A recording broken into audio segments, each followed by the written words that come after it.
this video, we're going to look at another technique in simplifying one side of the equation so that we can establish this trig identity. So as I look at this identity that's given, I notice that the functions that are listed are sine and cosecant. So this is one of those cases where I would probably use the fact of changing everything to the left-hand side in terms of sine and cosine. So because I know the fact that the cosecant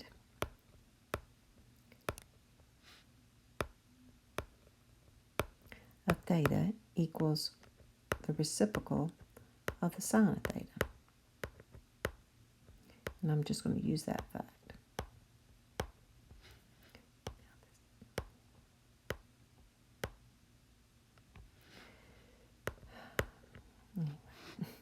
So making that substitution on the left-hand side, I've got 1 plus the sine theta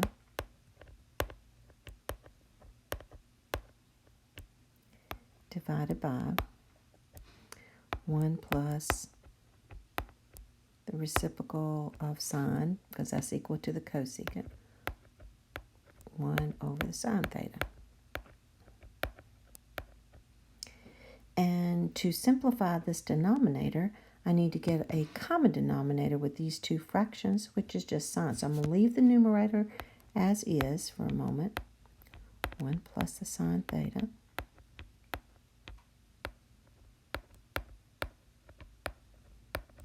And for the denominator, we're going to rewrite that 1 as sine theta over the sine theta.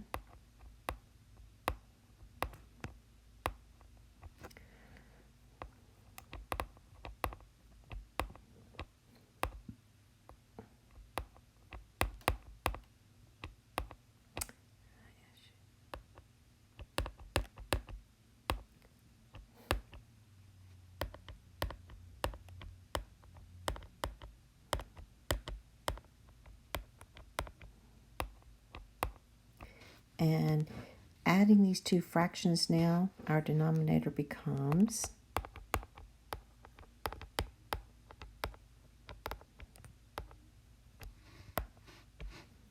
sine theta plus 1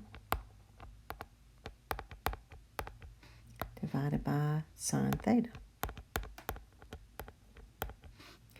And then from that point, what we can do is we've got an expression divided by a fraction here.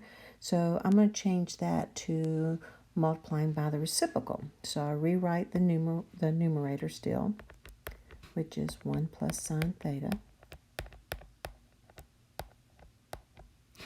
Take the reciprocal of this denominator. So I'm going to multiply by sine theta over 1 plus sine theta.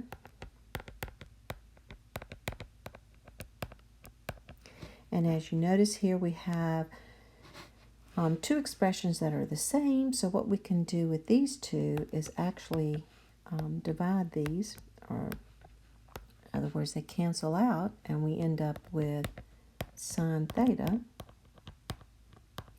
And then bringing down the right-hand side, that's equal to the sine theta, and we're finished.